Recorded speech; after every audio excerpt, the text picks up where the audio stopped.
पाक सल्लल्लाहु ताला अलैहि वसल्लम मस्जिद नबवी शरीफ में बैठे, एक नौजवान था जो यहूदी था, माँ भी यहूदन बाप भी यहूदी, लड़का भी यहूदी, गुजर रहा था। हुजूर के जमाल पर नजर पड़ गई, नबी पाक सल्लल्लाहु ताला अलैहि वसल्लम के चेहरे पर नजर पड़ी, वो देखता का देखता रह गया। मेरे आका का हुस्न था ही ऐसा।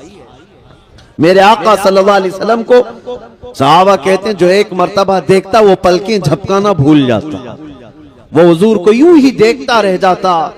बल्कि बाद सहाबा फरमाते हैं हमें भूख शिद्दत की लगती तो भी चेहरे मुस्तफा को देखते, हुजूर के चेहरे को देखते भूख भी खत्म हो जाती।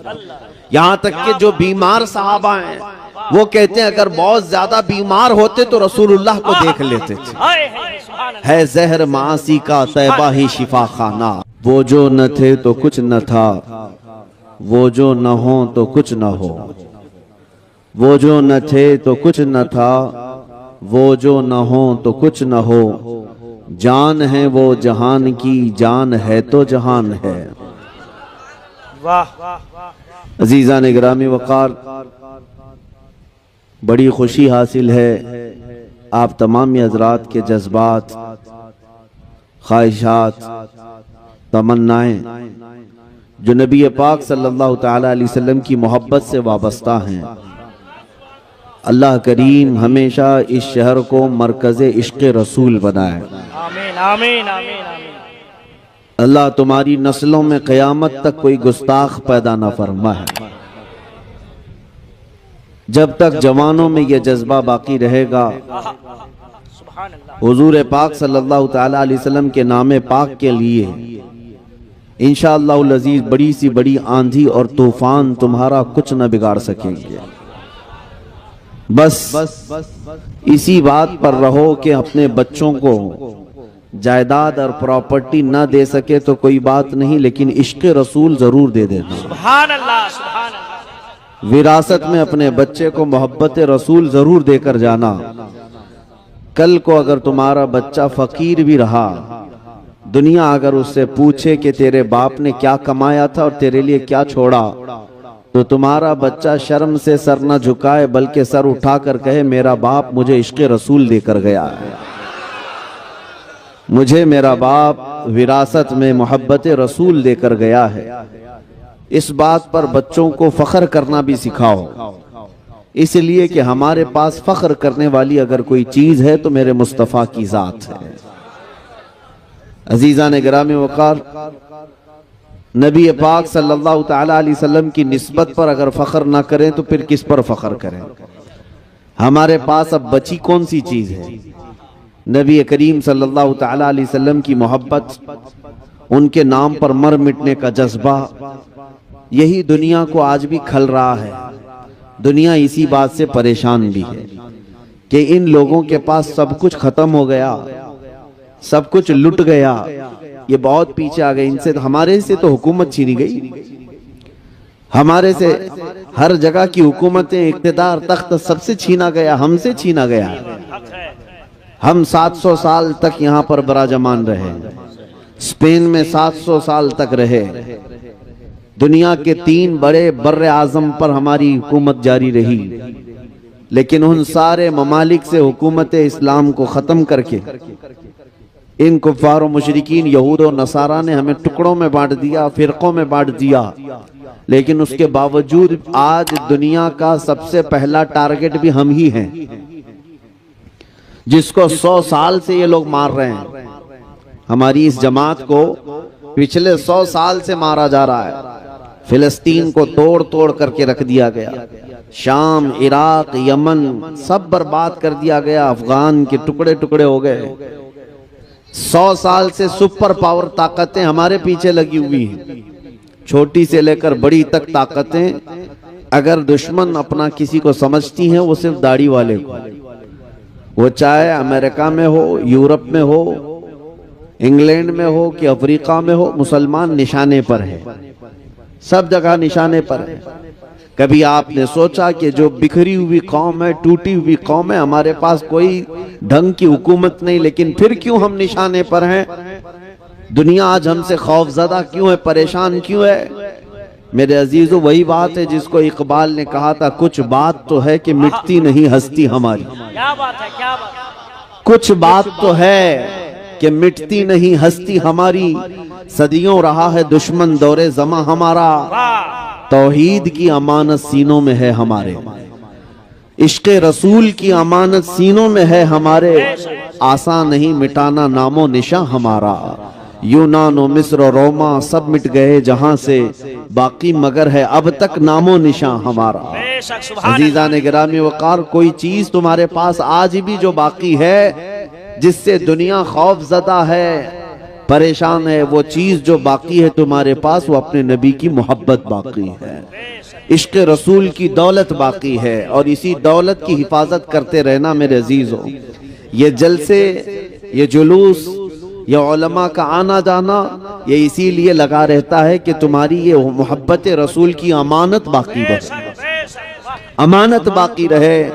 वरना चोरों के आने जाने शुरू हो गए, मक्कार और लुटेरों का तुम्हारे यहाँ आना जाना अगर शुरू हो गया तो इश्क़ रसूल की दौलत भी जा सकती है, जो आखिरी दौलत तुम्हारे पास बची है।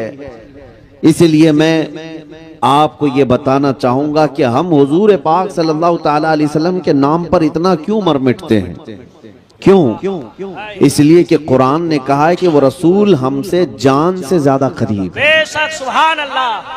हमसे जान से ज्यादा करीब है। अगर हम आज रब्बे जुल जलाल की इबादत के लिए फजर की अजान में उठ जाते हैं तो ये सदका है रसूलुल्लाह का। बेशक, सुभान अल्लाह। आज अगर हमारे चेहरों पर रौनक है तो ये सदका है रसूलुल्लाह का।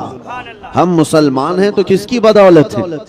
रसूल पाक सल्लल्लाहु अलैहि वसल्लम की बदौलत। इसीलिए सबसे पहले मैंने आला हजरत का ये शेर पढ़ा, वो जो न थे तो याद है आपको, वो जो न थे तो और वो जो न हो तो। अगर रसूल पाक नहीं तो फिर कुछ नहीं, ना हमारे वजूद में कुछ है, ना हमारे नाम में कुछ है। हमें जो कुछ भी मिला है वो मेरे मुस्तफ़ा के कदमों से मिला है। बरेली के इमाम आला हज़रत फाजिल बरेलवी रज़ियल्लाहु ताला अन्हु यूं अर्ज करते हैं बारगाह रसूल में, या रसूल अल्लाह, खल्क के हाकिम हो तुम, रिस्क के कासिम हो तुम, खल्क के हाकिम हो तुम, रिस्क के कासिम हो तुम, जो मिला तुमसे मिला तुम पे करोड़ों। सुभान अल्लाह, नारे तकबीर, नारे रिसालत, इश्क मोहब्बत, इश्क मोहब्बत। बरसों इबादत करके जो बंदा, हजारों साल इबादत करके, ये सब चीजें पूरा होने तक ना है बस। हाँ, यहाँ ये लेना बैंक नहीं है। बहरहाल मैं डिस्टर्ब ना हो जाए, एक बार दुरूद शरीफ पढ़ लें। अल्लाहुम्मा सल्ली अला सय्यिदिना मुहम्मद मादनिल जूदी वल करम व आलिहि व अस्हाबिहिल किराम इब्निल करीम बारिक वसल्लम। जिन पर बारिश होनी थी वो तो अब बैठ गए, जिनके हाथ में मुझसे पहले माइक था, जो गुनगुना रहे थे, उन पर ही तो बारिश होती है, नात खानों पर हो, क्योंकि वो भी खाते हैं सदका रसूलुल्लाह का। अगर किसी नात खां को पैसे दिए जाते हैं तो ना वो उसका पेशा होना चाहिए, ना ही तुम उसको एहसान जताओ, बल्कि वो अगर 1 रुपया भी खाता है तो मेरे मुस्तफ़ा की तारीफ करके खाता है। और इसमें कोई ऐब की बात नहीं, इसमें ऐब की बात नहीं, बल्कि हमें हमारे बुजुर्गों ने यूं ही सिखाया है, या रसूल अल्लाह, पीते हैं तेरे दर का और खाते हैं तेरे दर का, पानी है तेरा पानी, दाना है तेरा दाना। हमें तो उस बात पर कोई ऐब नहीं है। और मैं समझता हूँ दुनिया का सबसे पाकीज़ा माल वही है जो मेरे मुस्तफ़ा के नाम पर आया। सुभान अल्लाह। मैं अर्ज ये कर रहा था, रसूल करीम सल्लल्लाहु ताला अलैहि वसल्लम की जाते बाबरकत से मिला है जो कुछ भी मिला, और आज भी आप इस बात को महसूस कर लेना, हजारों साल इबादत करके बंदा वहां नहीं पहुंच सकता जो मेरे मुस्तफा की एक नजर से पहुंचता है। एक अरब ने आदमी का बोल बाला कर दिया, खाक के जर्रों को हमदोशे सुरैया कर दिया। खुद न थे जो राह पर औरों के हादी बन गए, क्या नजर थी जिसने मुर्दों को मसीहा कर दिया। क्या बात। नबी पाक सल्लल्लाहु ताला अलैहि वसल्लम के दरबार की बात, निस्बत अगर मुख्तसर भी मिल जाए वो दुनिया का सबसे अजीम सितारा बन जाता है। जैसे मैं आपको बताऊं, हुजूर पाक सल्लल्लाहु ताला अलैहि वसल्लम के सहाबा जो हैं उनका मकाम क्या है पता है? सहाबा का मकाम ये है, मेरे आका खुद फरमाते हैं अगर मेरी उम्मत का कोई बंदा उहद पहाड़ के बराबर सूना खैरात करे, उहद पहाड़ छोटा नहीं है, 10 किलोमीटर पे फैला हुआ पहाड़ है। एक ही पहाड़ 10 किलोमीटर के सराउंडिंग में फैला है। और नबी पाक सल्लल्लाहु अलैहि वसल्लम फरमाते हैं कि मेरा कोई उम्मती उहद पहाड़ के बराबर सोना खैरात करे और मेरा कोई सहाबी जौ के दाने के बराबर खैरात करे तो भी बराबर नहीं हो सकता। सुभान अल्लाह। वो उम्मती सहाबी की उस खैरात तक नहीं पहुंच सकता। सहाबा का वो मकाम है। सरकार गौसे पाक रदी अल्लाह ताला अन्हु से मनकूल और बाज दीगर अइम्मा इकराम से मनकूल ये बात है, सहाबा का मकाम क्या है? तो फरमाया गया जो सहाबी हुजूर सल्लल्लाहु ताला अलैहि वसल्लम के साथ जिहाद में जाया करते, जिस घोड़े पर बैठ करके वो जाते, उस घोड़े के टाप के नीचे से जो धूल उड़ती थी उस धूल तक भी गौस का मकाम नहीं है। गौस भी वक्त का उस धूल तक नहीं पहुंच सकता जो सहाबी रसूल घोड़े पर बैठकर जाते थे। यह मकाम सहाबा का है। क्यों मिला सहाबा को ये मकाम? क्यों है? सिर्फ और सिर्फ सोहबत रसूल की बुनियाद। क्या बात है, क्या बात। वो निस्बत रसूल है जो उन्हें दुनिया में सबसे मुमताज करती है, सबसे आला करती है। उम्मत का कोई गौस हो, कोई कुतुब हो, कोई किसी भी किस्म का बड़ा सा बड़ा फकीह हो, वो रसूल पाक के सहाबी के मकाम को नहीं पहुंच सकता। प्लस मैं आपको एक हैरत अंगेज बात बताऊं, हुजूर पाक सल्लल्लाहु ताला अलैहि वसल्लम मस्जिद नबवी शरीफ में बैठे, एक नौजवान था जो यहूदी था, माँ भी यहूदन बाप भी यहूदी, लड़का भी यहूदी, गुजर रहा था, हुजूर के जमाल पर नजर पड़ गई। नबी पाक सल्लल्लाहु ताला अलैहि वसल्लम के चेहरे पर नजर पड़ी, वो देखता का देखता रह गया। मेरे आका का हुस्न था ही ऐसा। मेरे आका सल्लल्लाहु अलैहि वसल्लम को सहाबा कहते हैं जो एक मर्तबा देखता वो पलकें झपकाना भूल जाता, वो हुजूर को यूं ही देखता रह जाता। बल्कि बाद सहाबा फरमाते हैं हमें भूख शिद्दत की लगती तो भी चेहरे मुस्तफा को देखते, हुजूर के चेहरे को देखते भूख भी खत्म हो जाती।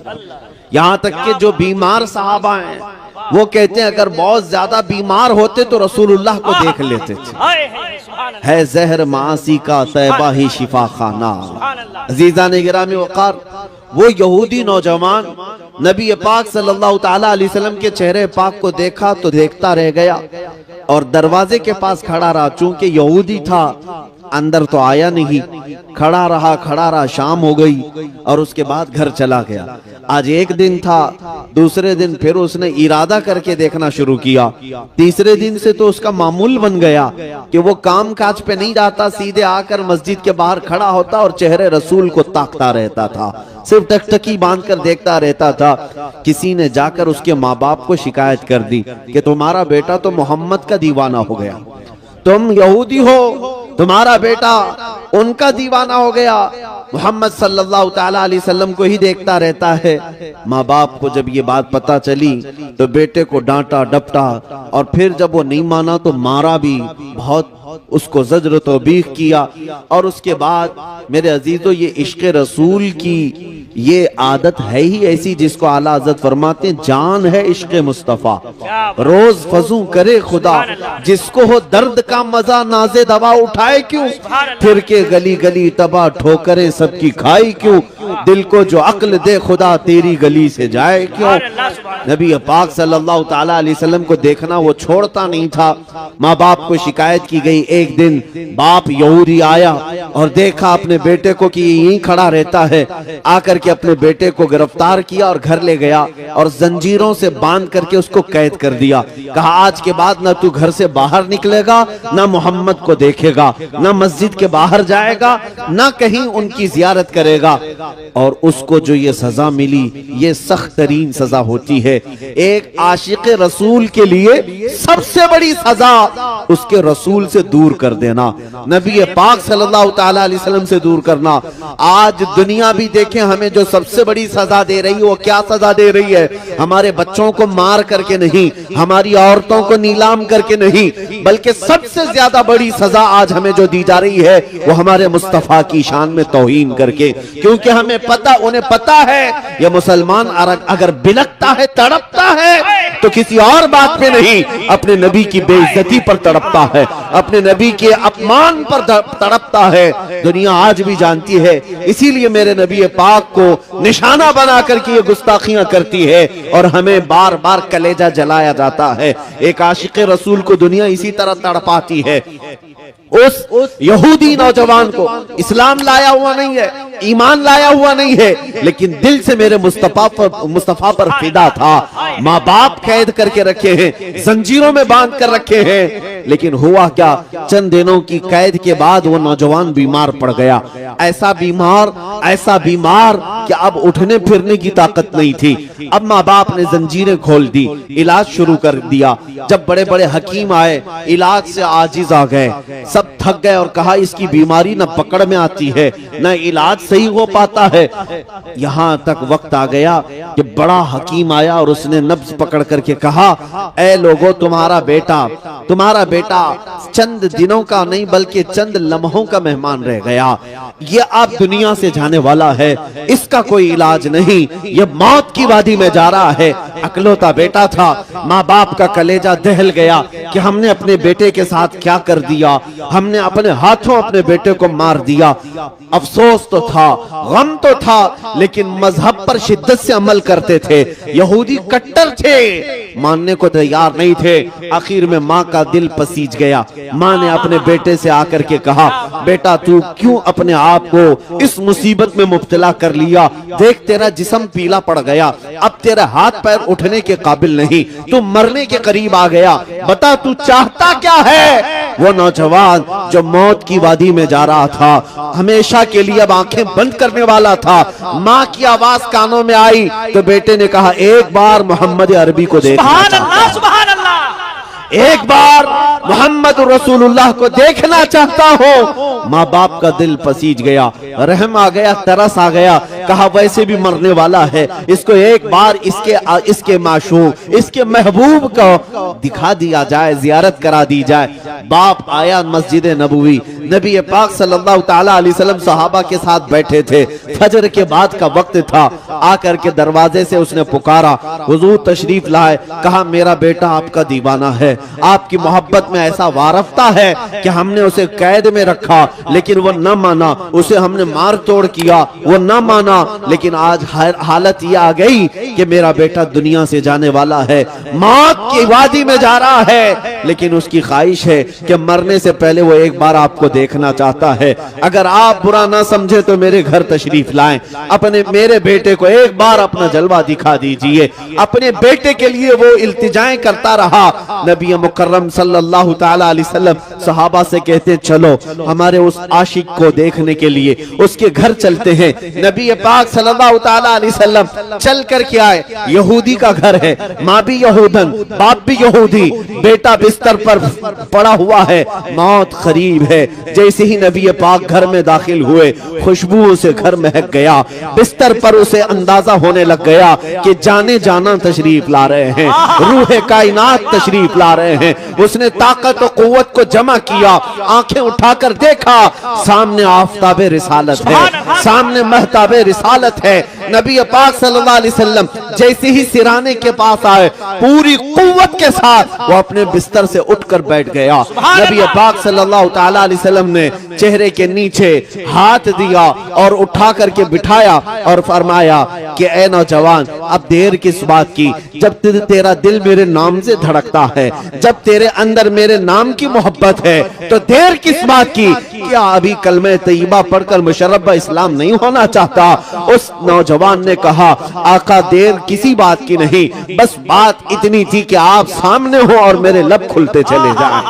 सुभान अल्लाह। उसने कलमा तैयबा पढ़ा, नबी पाक सल्लल्लाहु ताला अलैहि वसल्लम पर ईमान लाया, और अभी ईमान लाया था, कलमा तैयबा का विर्द हो रहा था, और इधर से जान निकलती जा रही थी, रूह निकलती जा रही थी। नबी पाक सल्लल्लाहु ताला अलैहि वसल्लम को देखते देखते रूह को अल्लाह के हवाले कर दिया, बिस्तर पर लेट गया। लेकिन आपको मैं बताऊं, नबी पाक सल्लल्लाहु ताला अलैहि वसल्लम को वो आखिरी मर्तबा देखने वाला नौजवान कितनी देर के लिए ईमान लाया था? चंद मिनटों के लिए ईमान लाया, चंद मिनटों के लिए ईमान लाया। लेकिन जानते हो, वो चंद लम्हों के लिए लाया हुआ ईमान उस नौजवान को सहाबी रसूल के मकाम पर पहुंचा। वो सहाबी रसूल के मकाम पर पहुंच गया, और उस मकाम पर पहुंचा।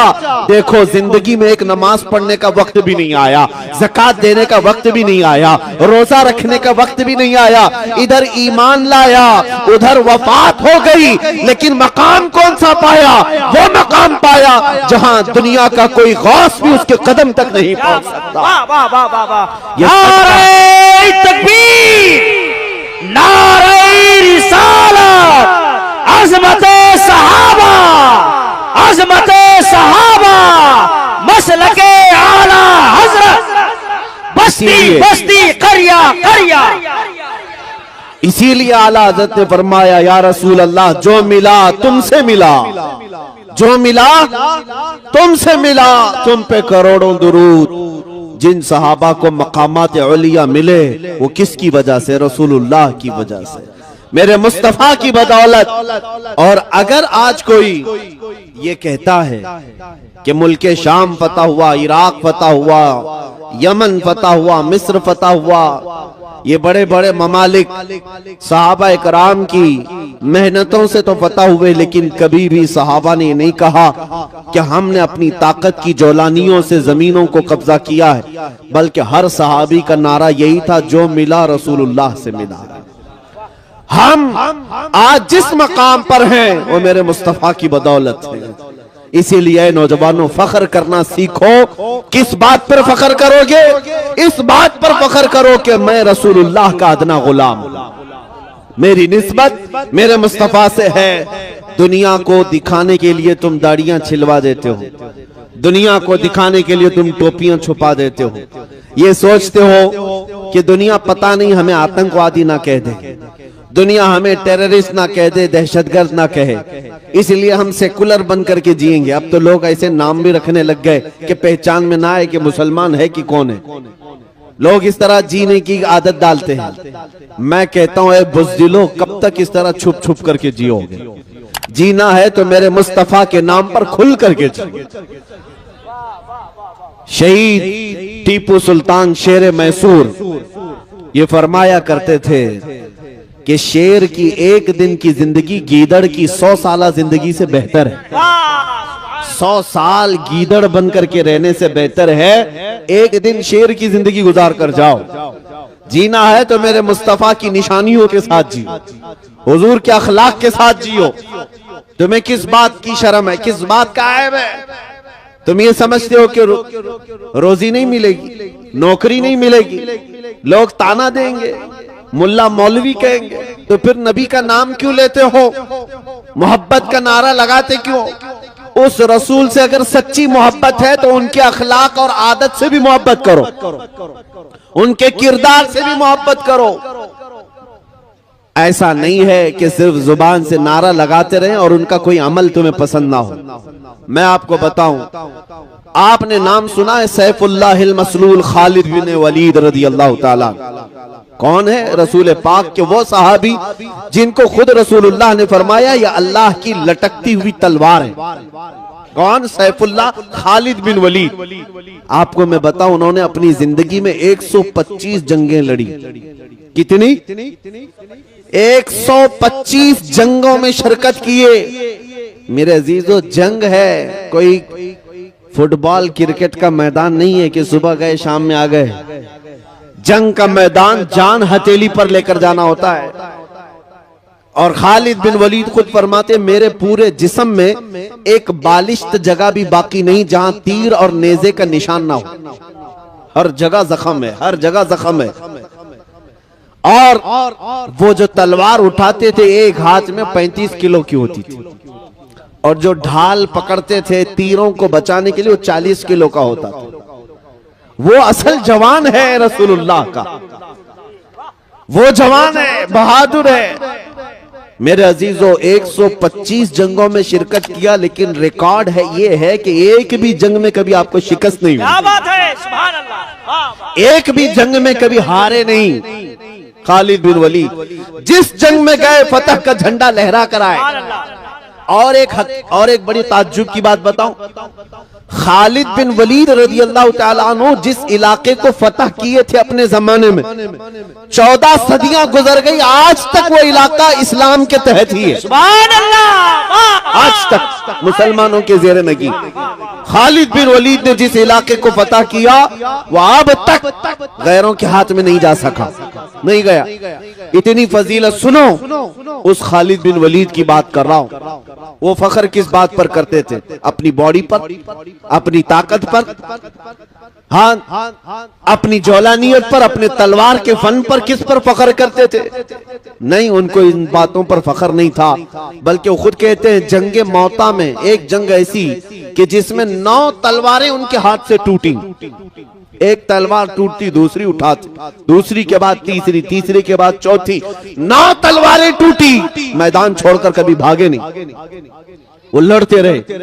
हजरत खालिद बिन वलीद फरमाते मैं शहादत के शौक में जाता था, लेकिन कभी मौत मैदान जंग में नहीं आई, नहीं आई।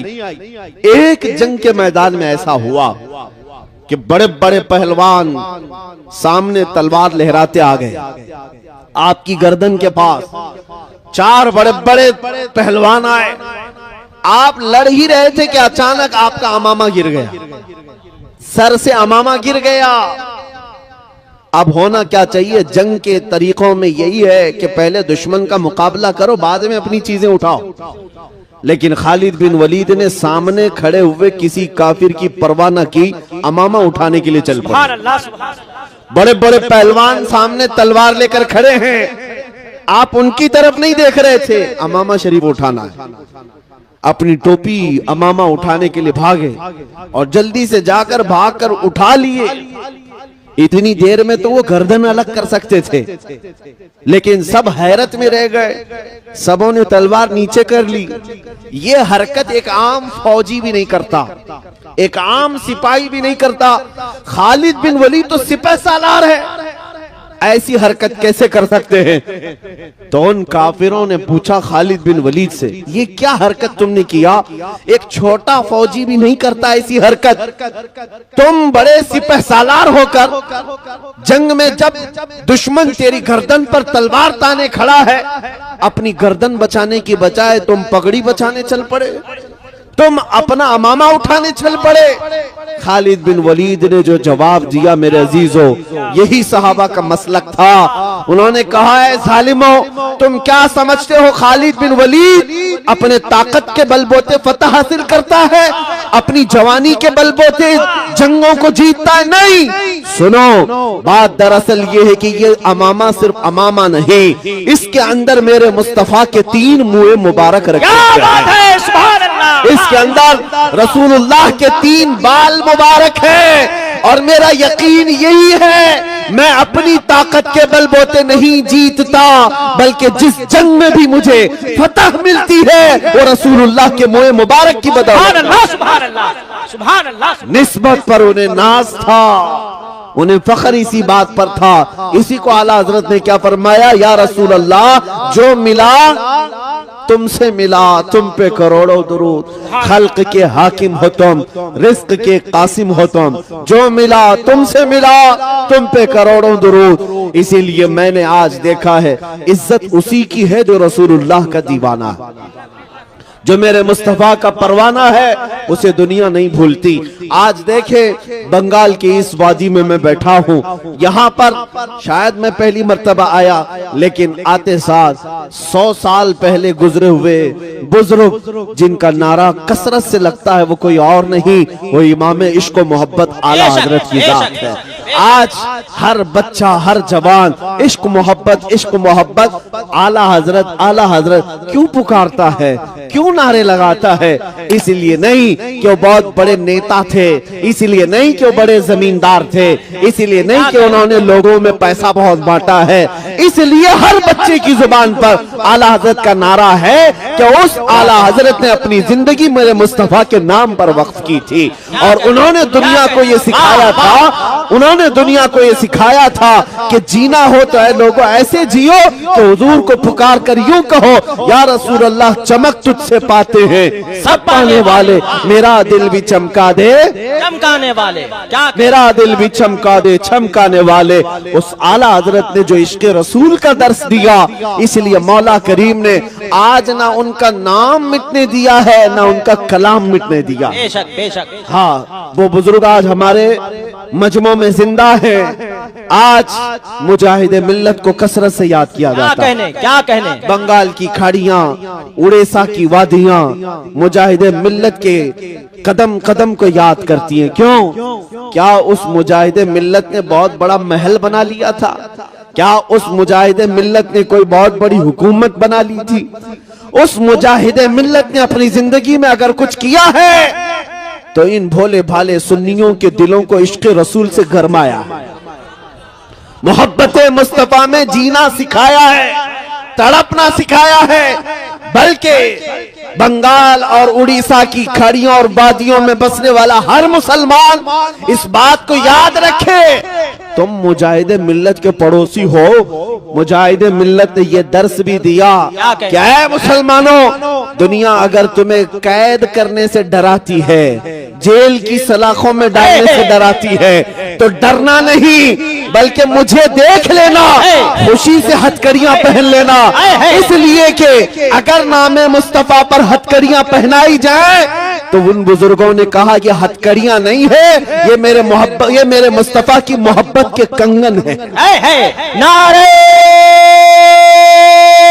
तकबीर, हाथ उठे, नारे रिसालत, मसलके आला हजरत, फैजाने हुजूर मुजाहिदे मिल्लत, हिम्मते मुजाहिदे मिल्लत, बस्ती बस्ती करिया करिया, देखो देखो कौन आया, जिंदाबाद। मेरे अजीजों, बस मैं यही चाहता हूं कि तुम्हारा जज्बा बरकरार रहे। दुनिया जो लूटना चाहे लूट ले, हम दुनिया के लिए नहीं आए। हमें हमारे मुस्तफा करीम सल्लल्लाहु अलैहि वसल्लम ने इरशाद फरमाया, अद-दुनिया सिजनुल लिल मुमिनीन, दुनिया मोमिनों के लिए कैद खाना है। कैद खाने में कितना जी सकते हो, कितना ऐश कर सकते हो। उन मुसलमानों से मैं कहता हूं जिनको ये लगता है कि मौलाना लोगों की तकरीरें सुने तो दुनिया छोड़ना पड़ेगा, नहीं सुनोगे तब भी छोड़ना पड़ेगा। मलकुल मौत तो आने वाले आएंगे, आज या कल कभी तो आएंगे, पकड़ कर ले जाएंगे। कोई भी प्रॉपर्टी वाला, कोई जमींदार हमेशा रहने के लिए नहीं आया। मुझे कोई गारंटी देकर के बताए कि मैं 100 साल जीने वाला हूं, बता दे कोई। किसी को कल तक की गारंटी नहीं है, 100 साल बहुत दूर की बात। मोमिनो, तुम्हें यहां हमेशा रहना नहीं है। अगर दुनिया लूटती है तुम्हारा सामान तो लूट ले, कुछ फर्क नहीं पड़ता। जहां हमेशा के लिए जाना है वहां बादशाहत तो मेरे मुस्तफा की, अर्श हक है मसनद रिफात रसूलुल्लाह की, और देखनी है हश्र में इज्जत रसूलुल्लाह की। और आला हजरत ने हमें यही सिखाया है, हम रसूलुल्लाह के, जन्नत रसूलुल्लाह की। कयामत के दिन जिसके तुम नाम लेवा हो उसकी हुकूमत तो है, जहां सब तुम्हें ललकार देंगे। सब ने सफ़े महशर में ललकार दिया हमको। आला हजरत यही फरमाया, आदम अलैहिस्सलाम से लेकर ईसा अलैहिस्सलाम तक हर नबी जब ये कह रहे होंगे कि आज जाओ किसी और के पास, उस वक्त बताओ कौन है जो कहता है आ जाओ मेरे पास? सुभान अल्लाह, सुभान अल्लाह। कौन है जो कहता है आ जाओ मेरे पास? वो कोई और नहीं, वो आमिना का लाल मकीने गुंबद खजरा, हम गरीबों के आका और मौला मोहम्मद रसूलुल्लाह की जात है। वो तुम्हें वहां पर भी मदद के लिए बुला रहे होंगे। आओ सुनो, मेरे आका सल्लल्लाहु अलैहि वसल्लम फरमाते हैं कि क़यामत के दिन सहाबा ने पूछा आपका क्या हाल होगा? आप किस कैफियत में होंगे? तुम झूम जाओगे दीवानो। हुजूर फरमाते जैसे अजीज बच्चे को माँ यहाँ पर ढूंढती है, किसी माँ का अकलौता बेटा खो जाए तो माँ कैसे ढूंढती है, इधर उधर हर एक से पूछती रहती है, बेटे को देखा है, मेरे बेटे को देखा है। फरमाया गया हुजूर पाक की कैफियत कयामत के दिन यही होगी। हुजूर अपने उम्मतियों को माँ से ज्यादा ढूंढ रहे हो। क्या बात है, सुभान अल्लाह, सुभान अल्लाह। माँ जब अकलौते को छोड़ देगी वहां पर, लेकिन मेरे मुस्तफा अपने उम्मतियों को नहीं छोड़ेंगे।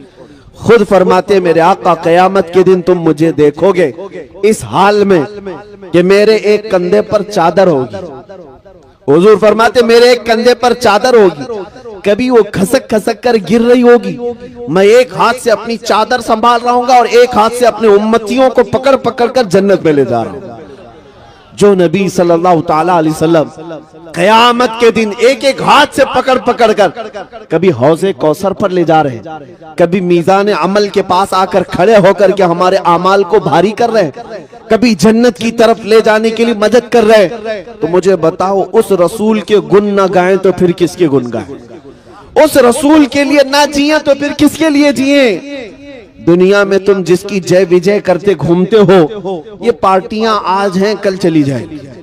इनका हाल ये है कि हमने देखा है जो नेता बेचारे पार्टियों में 40-40 साल उनकी जूतियां उठा उठा कर घूमते थे, अब बूढ़े हो गए तो पार्टियों ने उन्हें भी साइड लगा दिया, कहा अब तुम्हारी जरूरत नहीं, अब तुम्हारी जरूरत नहीं है। यही हाल होगा। ये दुनिया ऐसी लैला है जो रोज शोहर बदलती है, ये दुनिया ऐसी लैला है जो रोज मजनू बदलती है, और ये पागल हैं जो इज्जत इनकी जूतियों में ढूंढते हैं। बूढ़े हो गए तो तुम्हें पार्टी से भी निकाल दिया, बूढ़े हो गए तो तुम्हें साइड लगा दिया, क्या अब तुम्हारा काम नहीं है, बैठो किनारे देखो हम हुकूमत करेंगे।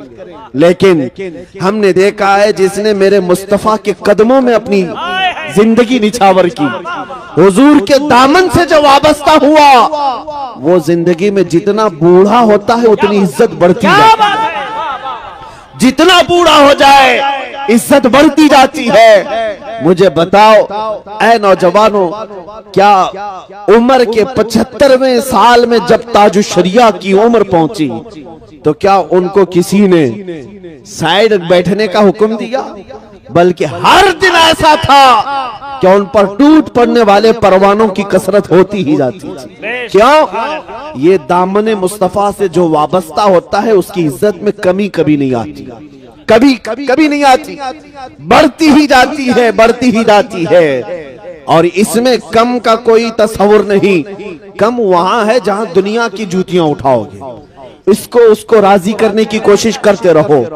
और देखा आपने अल्हम्दुलिल्लाह, मैं मुसलसल पिछले 1.5 साल से कंटिन्यू हिंदुस्तान के हर इलाके में जा रहा हूं, हर सूबे में, कितने शहरों में गया, नौजवानों का और लोगों का पुरतफाक इस्तेकबाल, हर जगह नारे और फूलों से निछावर। किस बात की मुझे इज्जत दी जा रही? क्यों मुझे लोग इस कदर आंखों पे बिठाए हुए? क्यों मुझे मिंबर पर बुलाया जाता है, दावत दी जाती? मैं ये जानता हूं तुम्हारी ये इज्जत, तुम्हारी ये मोहब्बत, तुम्हारा ये फूल बरसाना, आंखों पर बिठाना इसलिए नहीं कि मैं भी किसी पार्टी का नेता हूं, नहीं, तुम जो कुछ भी इज्जत देते हो वो सिर्फ इतनी बात है, जब तक बिके न थे तो कोई पूछता न था, जब तक बिके न थे तो कोई पूछता न था। या रसूल अल्लाह, तुमने खरीद कर हमें अनमोल कर दिया। ये नाज ये अंदाज हमारे नहीं होते, झोली में अगर टुकड़े तुम्हारे नहीं होते, जब तक के मदीने से इशारे नहीं होते, रोशन मेरी किस्मत के सितारे नहीं होते। बेदाम ही बिक जाइए बाजार नबी में, इस शान के सौदे में खसारे नहीं होते।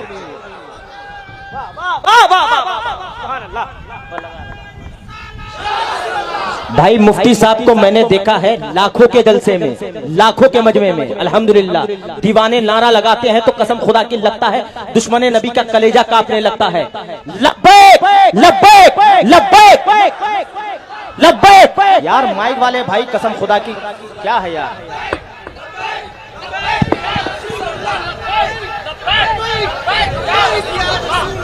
बहुत बेहतर मेरे अजीजों, ये जो है सिर्फ नारा ही नहीं है बल्कि ये तो एक वजीफा भी है। लब्बैक या रसूल अल्लाह, ये सिर्फ नारा नहीं है, मेरे मुस्तफ़ा की पुकार है और दुरूद भी। नबी पाक सल्लल्लाहु ताला अलैहि वसल्लम को पुकारना ये सिर्फ और सिर्फ नारा नहीं है, ये इबादत है, ये इबादत है। और दुश्मनों का कलेजा फटता है आज तो इसी नारे की बदौलत, उन्हें पता है। और मैं ये चैलेंज के साथ कहता हूं, जितना इस नारे को दबाने की कोशिश करते रहेंगे जालिम भेड़िया, मैं यकीन के साथ कहता हूं कि अब ये नारा क़यामत तक रुकने वाला नहीं है, नहीं रुकने वाला है। क्यों? इसलिए कि ये किसी आम शख्सियत के नाम पर लगने वाला नारा नहीं, ये कायनात के दूल्हा के नाम पर लग रहा है, हुजूर पाक सल्लल्लाहु ताला अलैहि वसल्लम के नाम पाक पर है। और किसी अभी चंद दिनों पहले की बात है, शायद हफ्ता 2 हफ्ता पहले एक साहब ने मुझे कहा कि किसी मजमे में नारा बहुत लग रहा था, हमें बुलाया गया पुलिस स्टेशन में और केस देने की बात की। मैंने कहा क्यों? कहा लब्बैक लब्बैक के नारे लगा रहे थे, पुलिस वालों ने कहा कि तुम पर भी केस होगा। मैंने कहा इसमें डर किस बात का, डर किस बात का? कहा कि आप तो अच्छी खबर दे रहे हैं, इससे बेहतर केस क्या हो सकता है, इससे बेहतर केस क्या हो सकता है कि नबी पाक सल्लल्लाहु ताला अलैहि वसल्लम के नाम पाक पर पुकारने का वो तुम्हें केस नहीं बल्कि सर्टिफिकेट दे रहे हैं आशिक रसूल होने का। क्या बात है, वाह वाह वाह वाह। वो सर्टिफिकेट दे रहे हैं कि तुम किसी और को नहीं पुकारते, तुम रसूलुल्लाह को पुकारते हो। अगर दुनिया ये सर्टिफिकेट देती है तो खुशी से कबूल कर लो और बारगाह मुस्तफा में जाकर अर्ज करना और कहना या रसूल अल्लाह, सिर्फ मैं ही नहीं कहता, सारी दुनिया भी कह रही है, आपके दुश्मन भी कह रहे हैं, मैं किसी और को नहीं पुकारता, सिर्फ आपको पुकारता हूं। जिस दिन नबी पाक सल्लल्लाहु अलैहि वसल्लम की बारगाह में तुम ये अरीजा पेश करोगे, यकीन है मेरे आका यही फरमाएंगे, यही फरमाएंगे, कब्र में जब तुम पहुंचोगे उस दिन सारी दुनिया से थक हार करके पहुंचोगे, नबी पाक मुनकर नकीर से कहेंगे छोड़ दो ये मेरा मलंग है, ये दुनिया से थक करके आया है, दुनिया ने इसे बड़ा परेशान किया है, छोड़ दो इसे, सो जाने दो। हम उसी रात के लिए मेरे अजीजों मर मिटते हैं। आओ मेरे अजीजों, नबी पाक सल्लल्लाहु ताला अलैहि वसल्लम के नाम पाक पर बेदार होना यह हमारे बुजुर्गों का शिवा है। हमने देखा है जब जब कौम हमारी सोती है, इसको जगाने के लिए हुजूर का नाम ही काफी है, नाम ही काफी। एक यहूदी आलिम है जो रिसर्च कर रहा था, डॉक्टरेट किया, पीएचडी किया, एक नहीं 2 पीएचडियां, किस बात पर? मुसलमानों के हालात पर। एक मॉडर्न मुसलमान है, उस मुसलमान से उस यहूदी आलिम की मुलाकात हुई और मुलाकात में उसने जो बात की, मुसलमान ने पूछा पीएचडी का तुम्हारा रिसाला कहां तक पहुंचा? कहा मैंने 2 बार अलग अलग टॉपिक पर पीएचडियां की हैं और सब मुसलमानों के हालात पर। उस मुसलमान ने पूछा कि किस नुक्ते पर तुम पहुंचे, रिजल्ट क्या आया तुम्हारी पीएचडी में? वो यहूदी आलिम कहता है मैंने देखा कि मुसलमान कई मर्तबा तबाह हुए, बर्बाद हुए, टुकड़े हुए, इनको बच्चों को मारा गया, इनको घरों से निकाला गया, इनको जलाया गया, इनकी खोपड़ियों से मीनार बनाए गए, इनकी औरतों को दफन किया गया, बहुत कुछ इनके साथ किया गया, लेकिन फिर भी ये जमा होते हैं, फिर भी जमा होते हैं। ना इनकी अजानों में फर्क आया, ना इनकी नमाजों में फर्क आया, ना इनके चेहरों पर फर्क आया, फिर वही तरोताजी आ जाती है। ये कैसी डाल है, ये कैसा दरख्त है कि इसकी हर शाख को तोड़ा जाए फिर भी हरियाली बाकी रहती है, फिर भी हरियाली बाकी रहती है। ये कैसा दरख्त है? तो इस मुसलमान ने पूछा कि तुम्हें क्या लगता है वजह क्या होगी, तुम बताओ। उस यहूदी आलिम से पूछा कि वजह क्या होगी कि बार बार हरियाली फिर आती है, इसकी शाखों को तोड़ने के बाद भी फिर हरियाली आती है। वो यहूदी कहता है बुरा ना मानो, मेरा रिसर्च ये कहता है ये 1000 टुकड़ों में बट जाएं, लेकिन जब नाम मोहम्मद की बात आती है फिर ये इकट्ठा हो जाते हैं। ये गुंबदे खजरा का नाम आता है फिर जमा हो जाते हैं। और मैंने देखा है मेरे अजीजों, प्रैक्टिकली देखा है। जब वो पाखंडी कुत्ता मेरे नबी की शान में भौंक रहा था और गुस्ताखियां कर रहा था, हमारा दिल जल रहा था। हमने बड़ी दूर से आवाज लगाई थी और यकीनन हर मुसलमान के दिल की आवाज थी। हम अपनी जान मेरे मुस्तफा के नाम पर फिदा करने को तैयार हैं। आग में कूदना कोई आम बात नहीं, और मैं समझता हूँ नबी पाक सल्लल्लाहु अलैहि वसल्लम के नाम के लिए कूदना कोई बड़ी बात भी नहीं, बड़ी बात भी नहीं हुजूर के नाम पर। और ना ही हम अपनी कोई करामत और ना ही कोई अपने करिश्मे दिखाना चाहते हैं, बल्कि हम तो ये चाहते हैं मरना है तो मर जाएं उस नाम पाक पर, कोई बात नहीं, मरना है तो मर जाएंगे। लेकिन आपको ये बात मैं बता रहा हूं कि जब उन जालिमों को ललकारा गया, उन कुफार और मुशरिकीन को ललकारा गया, तो आपने महसूस किया कि पूरे हिंदुस्तान भर के मुसलमानों में जो बेदारी आई, हर तरह का नौजवान खड़ा हो गया। किसके नाम पर खड़ा हुआ? मेरे नाम पर नहीं, वो आमिना के लाल के नाम। सुभान अल्लाह, सुभान अल्लाह। हिंदुस्तान के चप्पे चप्पे से, कोने कोने से मुझे खत भी आए, मैसेजेस आए, टेलीफोन आए, पूरी दुनिया भर से।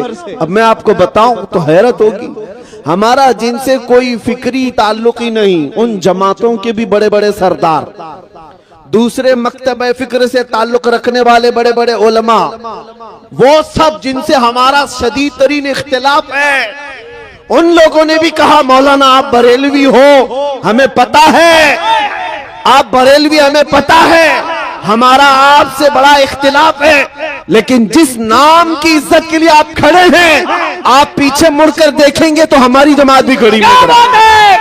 नारे तकबीर, नारे रिसालत, लब्बैक लब्बैक लब्बैक या रसूल अल्लाह, लब्बैक लब्बैक लब्बैक या रसूल अल्लाह। मेरे अजीजों, मैं ये बात इसलिए अर्ज कर रहा हूं कि मुझे पीछे मुड़कर देखने की जरूरत नहीं कि कौन खड़ा है कौन नहीं खड़ा है। उन्होंने कहा था पीछे मुड़कर देखें तो हम भी नजर आएंगे। हमें इस बात को ये जानना जरूरी नहीं कि कौन खड़ा है कौन नहीं, लेकिन मैं इसलिए यह बात अर्ज कर रहा हूं कि एक नाम पाक ऐसा है जो पूरी कायनात के मुसलमानों को जोड़ देता है। वो नाम पाक मकीने गुंबद खजरा मुस्तफा करीम का नाम है। इसलिए कसरत से नारा भी उसी रसूल का लगाया करता है। मैं अक्सर मिंबरों पर जाने के बाद यही कहता हूं, स्टेज पर मेरे नाम का नारा मत लगाओ, और जब नारा लगाए तो कसरत से मेरे मुस्तफा के नाम पर। तुम्हारे दिलों के अंदर जो दिल मुरझाया हुआ है वो इश्क रसूल से फिर जिला पाएगा, फिर जगमगाएगा। जो शमा टिमटिमा रही है उसमें और लौ बढ़ जाएगी। आओ, मैं आखिर में ये बात कहता हूं, डरो मत ऐ सुन्नी मुसलमानों। दुनिया से हमें कुछ लेकर जाना भी नहीं है। दुनिया छीन सकती है तो क्या छीनेगी? ज्यादा से ज्यादा हमारी जान, इससे ज्यादा क्या छीनेगी? और बरेली के इमाम ने हमें सिखाया है, करूं तेरे नाम पे जान फिदा, न बस एक जहां दो जहां फिदा, दो जहां से भी नहीं जी भरा, करूं क्या करोड़ों जहां नहीं। ये एक जान क्या है अगर हो करोड़ों, तेरे नाम पर सबको वारा करूं मैं। तुम्हें पता है हम जब कब्रिस्तान जा रहे होंगे हमारी कैफियत क्या होती है पता है आपको? आपके यहाँ मैयतों को नहलाया जाता है, नहलाया जाता है, साफ सफेद नया कपड़ा पहनाया जाता है। ईद बकरीद में जैसा कपड़ा पहनता था, हदीस में मिलता है कि उस कीमत का कपड़ा मुर्दे को पहनाओ, उतनी कीमत का जो वो ईदों में पहना करता था। अच्छा कफन पहनाओ और उसे खुशबू लगाओ, इतर लगाओ, और उसको फिर हम सजा करके ले जाते हैं, सजा कर ले जाते हैं। हमारे जनाजे जाते भी हैं तो ऐसा लगता है कोई दूल्हा जा रहा है। उसके जनाजे पर फूल भी डाले जाते हैं, इतने फूलों की बरसात होती है। कब्रिस्तान जब ले जाते हैं तो कोई हम में से ऐब नहीं समझता मुर्दे को हाथ लगाना। वो दूसरों के यहाँ है, वो नाक पकड़ करके आते हैं मुर्दा देखने के लिए। अपने ही मुर्दों को देखने के लिए नाक मुंह दबा करके आते हैं, कोई छूते नहीं। लेकिन हम में से हाल ये है कि हम अपने मुर्दों को अपने हाथों से नहलाते हैं, अपने हाथों से पहनाते हैं, और कब्रिस्तान में उतारने के लिए हर कोई आगे बढ़ता रहता है कि मैं पकड़ूं, मैं पकड़ूं। कोई ये नहीं देखता कि मेरा रिश्ता इससे क्या है। हर एक उसकी इज्जत कर रहा होता है। और नहलाने में जानते हैं एक बात बार बार कही जाती है, अरे आहिस्ता से करो, आहिस्ता से करो, उसे तकलीफ ना होने पाए, उसे धीरे धीरे करो। बहुत ज्यादा गर्म पानी भी ना नहलाओ, बहुत ज्यादा ठंडा पानी भी ना नहलाओ। ये हमारे मुर्दों की इतनी इज्जत क्यों है? या हमें मरने के बाद इतनी इज्जत क्यों है? कभी सोचते हो ऐ सुन्नी मुसलमानों, तुम्हें अगर जनाजे में ले जाया जाता है, एक आदमी दो आदमी नहीं उठाते, चार चार पांच पांच लोग उठाते हैं। अरे इधर भी हाथ लगा लो, इधर भी हाथ लगा लो, कहीं उसका हाथ पैर इधर उधर ना हो जाए, मुर्दे का पेट ना दब जाए। हम कितना एहतियात करते हैं, कितना ख्याल करते हैं। मैंने कब्रिस्तान में देखा है, मुर्दे को कब्र में उतारने के लिए भी इतना एहतियात किया जाता है। चार इधर खड़े हैं, चार उधर खड़े हैं, दो नीचे उतरे हुए हैं, कोई सीने से लगा करके उतार रहा है, कोई कपड़ा पकड़ करके उतार रहा है। क्यों एक मरे हुए के लिए इतनी इज्जत है? बुजुर्गों से हमने पूछा था, उसे नहलाया भी गया, पहनाया भी गया, और खुशबू भी लगाई गई, फूल भी डाले गए, और सारे लोग उसकी आओ भगत में लगे हैं। क्या बात है? बुजुर्गों ने फरमाया, ऐ मेरे बच्चे, क्या तुझे पता नहीं, आज ये जा रहा है कब्र में दीदारे मुस्तफा के लिए, आज ये जा रहा है कब्र में रसूलुल्लाह को देखने के लिए। इसकी जो इज्जत है वो यूं ही नहीं, इसलिए कि तुम अब अभी अगर उसके कब्र की तख्तियां बंद करके आओगे, इधर ये आंख खोलेगा, उधर जलवे रसूल को देखेगा। मेरे अजीजों, हमें मरने का भी डर नहीं, इसीलिए मैं ये सुना रहा हूं। मोमिन को मौत का खौफ ना हो, मोमिन मरता है, उसे यकीन है कि मेरे मुस्तफा के कदमों में जाऊं। और कब्र में जाने के बाद एक आशिक रसूल क्या कहता है? हुजूर ताजुश शरिया बद्र तरीका रहमतुल्लाह ताला अलैह अर्ज करते मेरे आका की बारगाह में, या रसूल अल्लाह, मैं मरूं तो मेरे आका ये मलाइका से कहना, मैं मरूं तो मेरे आका ये मलाइका से कहना, इसे कोई मत जगाना, अभी आंख लग गई है। तेरे दामने करम में जिसे नींद आ गई है, वो फना न होगी, उसे जिंदगी मिली है। और एक आशिक रसूल जब फरिश्ते उसे उठाने आते हैं, उठ सवालों का जवाब दे, तेरा रब कौन है, तेरा दीन क्या है, ये सवाल पूछने के लिए कब्र में दो खौफनाक शक्ल वाले फरिश्ते आएंगे, मुनकर नकीर, जिनका चेहरा काला, जिनकी आंखें नीली और दांत बाहर, सख्त किस्म का चेहरा होगा। लेकिन आशिक रसूल उनको जवाब क्या देता है? शायर कहता है, अब तो पाए नाज से ऐ फरिश्तों क्यों उठूं, मर के पहुंचा हूं यहां इस दिलरुबा के वास्ते, मर के पहुंचा हूं यहां इस दिलरुबा के वास्ते। हमें हुजूर पाक का दीदार करने के लिए जब कब्र में भी जाना है, तो इस दुनिया पर ज्यादा भरोसा मत करो, यहाँ इज्जत नहीं मिलती। यहाँ जब तक तुम्हारी जवानी है ये लूट लेंगे, जब तक तुम्हारे पास माल है इर्द गिर्द लोग घूमते फिरते रहेंगे। जहां तुम्हारी जवानी गई, जहां तुम्हारा माल खत्म हुआ, जहां तुम्हारी ताकत कम हुई, फिर देखना ये दुनिया तुम्हें छोड़ देगी। कोई इधर चला गया, कोई उधर चला गया, लेकिन तुम्हें पता है जब सारी दुनिया छोड़ दे, आमिना के लाल अपना सीना लगाते हैं, तुम्हें अपने दामन में जगह अता करते हैं। इसीलिए आला हजरत ने क्या फरमाया है, आज ले उनकी पनाह, आज मदद मांग उनसे, कल न मानेंगे कयामत में अगर मान गया। उन्हें जाना, उन्हें माना, न रखा गैर से काम, लिल्लाहिल हम्द में दुनिया से मुसलमान गया। इसीलिए ऐ नौजवानों, राजी करना है तो ऐरे गहरे नत्थू खेरे को राजी मत करो, कोई तुमसे राजी होने वाला नहीं है। राजी करना है तो मकीने गुंबदे खदरा को राजी करो, वो जल्दी राजी होते हैं, वो जल्दी राजी होते हैं। और अपने रब्बुल आलमीन को राजी करो, वो एक सजदे से राजी होता है। यहाँ दुनिया को राजी करने के लिए लोग मीटिंगें कर रहे हैं, कॉन्फ्रेंसें कर रहे हैं, धर्म संसद कर रहे हैं कि हुकूमत हमसे राजी हो जाए। अरे जो गवर्नमेंट बैठी हुई है उसको मनाने के लिए हम थोड़ा सेकुलर बन जाएंगे, और इनको भी बुला लेंगे, उनको भी बुला लेंगे, सबको बुला करके हम कहेंगे, हम भी ओम ओम कहेंगे, तुम भी ओम ओम कहो, दोनों बात एक ही है। नाउजुबिल्लाह मिन जालिम। हाँ, आज तख्त पर बैठे हुए जालिमों को राजी करने के लिए कुछ बिकाऊ लोग बाजार में आए हैं। उन गद्दारों को पहचानो। आला हजरत ने 100 साल पहले हमें बताया था, ये जमात के गद्दार हैं। सूना जंगल रात अंधेरी छाई बदली काली, सोने वालों जागते रहियो चोरों की रखवाली है। ये कौन से चोर हैं? ये जो तुम्हारा ईमान छीनने वाले चोर हैं, ये इश्क रसूल छीनने वाले चोर हैं। इनको राजी करने से कुछ नहीं होने वाला। हमने देखा है, देखो अभी 2 साल पहले एक राफजी कुत्ता निकला था अपना धर्म बदलने के लिए। पता है ना, नाम भी बदल लिया, धर्म भी बदल लिया और कहा कि मैंने आज से नाम बदल लिया, धर्म भी बदल लिया है, घर बार भी छोड़ दिया, जा करके किसी की धोती में पना लिया।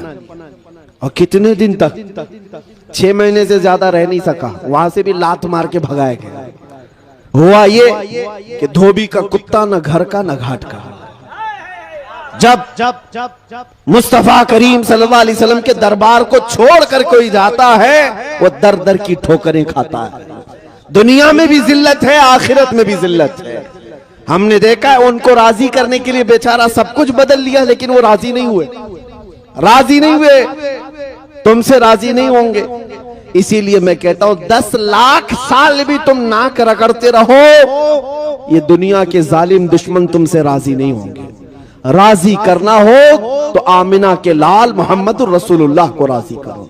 वो यहां भी मेरे आका हैं, कब्र में भी आका हैं और हश्र के भी आका हैं। उन्हीं से सब है, उन्हीं से सब कुछ है।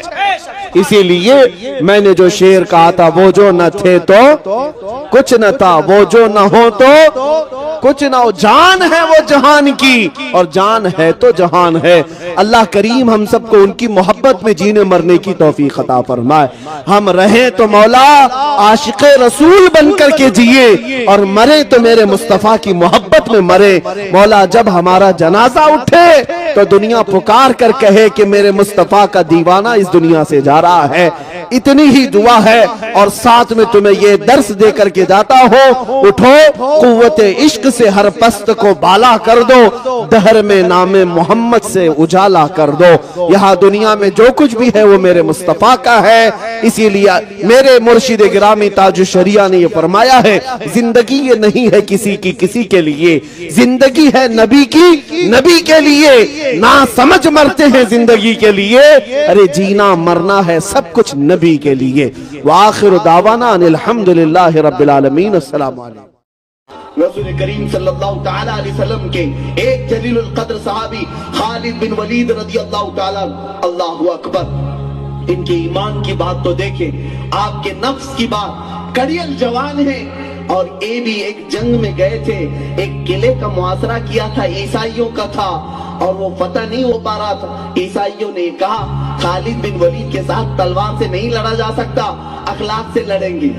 अखलाक से यहूद और ईसाई आज तक लड़ रहे हैं और अब इंतजार मत करो कि कोई तलवार लेकर के आएगा। हमारे घरों में तलवारें पहुंच चुकी हैं, हमारे घरों में जंग हो रही है। टीवी टेलीविजन के जरिए से घर घर आज जहन्नम बनता चला गया। हमारे बच्चों की तालीम के एतबार से यहूद और नसारा हमारे घर में दाखिल हो गए, हमें कानों कान खबर तक नहीं। बच्चा सुबह जाकर के जीसस इज गॉड कहता है और गणपति की पूजा करते करते ओम ओम कहते उसकी सुबह शाम हो रही। मुआज़ अल्लाह रब्बिल आलमीन, अल्लाह के रसूल सल्लल्लाहु अलैहि वसल्लम ने सच फरमाया, कुल्लु मौलूदिन यूलदु अलल फितरा व अबवाहु युहव्विदानिही औ युमज्जिसानिही औ युनसिरानिही। हर पैदा होने वाला बच्चा मुसलमान पैदा होता है, लेकिन उसके माँ बाप उसे यहूदी बना देते हैं या आग का पुजारी बना देते हैं या ईसाई बना देते हैं। मुझे ताज्जुब होता कैसे बनाते हैं माँ बाप। आज देखने को मिल रहा है एग्जाम्पल, माँ बाप भेजते हैं ऐसी जगह पर जहाँ बच्चा सुबह से शाम तक उन्हीं की बात करते करते आता है। हमें पता भी नहीं कब काफिर हो गया बच्चा, कब काफिर हो गया पता ही नहीं। अजीजान मोहतरम, रसूल करीम सल्लल्लाहु अलैहि वसल्लम के वो जलीलुल कद्र सहाबी खालिद बिन वलीद, इनके साथ लड़ाई हो रही है ईसाइयों। ईसाई पादरी ने कहा खालिद हम आपसे लड़ना नहीं चाहते, एक हमारी बात मान लो। कहा क्या है?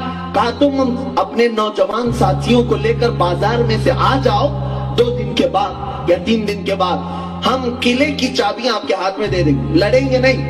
हजरत खालिद बिन वलीद ने कहा ठीक है। वजह क्या थी? खालिद बिन वलीद के साथ पूरे नौजवान सिपाही थे, जितने लश्कर में थे सब नौजवान थे। ईसाइयों ने एक नापाक मंसूबा ये बनाया था कि पूरे बाजार में नंगी लड़कियां खड़ी कर दी जाए और दौलत बिखेर दिया जाए। नौजवान को खरीदने के लिए 2 ही चीजें, एक दौलत एक औरत। इन 2 चीजों में हर नौजवान बिक जाता है, लेकिन कसम खुदा की वो नौजवान कभी नहीं बिकता जो बाजार मुस्तफा में पहले ही बिक चुका हो। लेकिन आज भी लोग तुम्हारी बोली लगाते हैं औरत के जरिए और माल के जरिए। तुम फैसला करो किसके किसके पास बिकते जाओगे, कितने लोगों के पास बिकोगे। जहां हुस्न देखा हमारे हाथ पैर ढीले हो गए, जहां माल देखा हमारे हाथ पैर ढीले हो गए। खालिद बिन वलीद के साथ यही किया गया। 3 दिन के बाद जब वो अपने नौजवान सिपाहियों को लेकर बाजार में आ रहे थे, पूरे मुल्क की हसीन और जमील लड़कियां नंगी खड़ी हैं, दौलत का अंबार बिछाया गया है। खालिद बिन वलीद की नजर पड़ती आप रुक गए, पलट गए और अपने तमाम सहाबा से कहने लगे, नौजवानों से, कि ए नौजवानों, आज तुम्हारे इम्तिहान का वक्त है।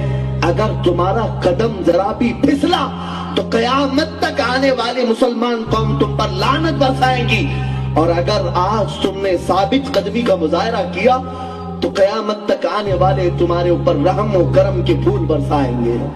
खालिद बिन वलीद से नौजवानों ने पूछा, हुजूर हमें करना क्या है? ये बाजार तो नंगा है, हम क्या करें? खालिद बिन वलीद ने कहा, बस रसूलुल्लाह की सुन्नत को हाथ से मत छोड़ना। पूछा, हम तो हर सुन्नत पर अमल करते हैं। हजरत खालिद बिन वलीद ने कहा, नहीं, आज एक खास सुन्नत तुम्हें बताओ।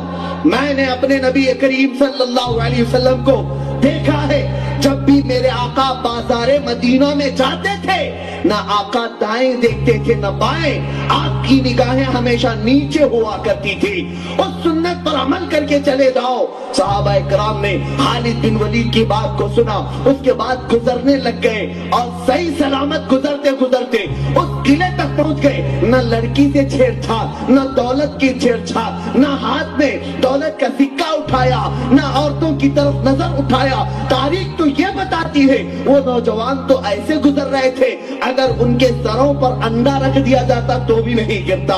इतने साकित और जामिद गुजर रहे थे। और इधर ईसाइयों में खुशियां मनाई जा रही थी कि वहां नौजवान बच चुके होंगे, औरतों के जाल में फंस चुके होंगे, दौलत समेट रहे होंगे।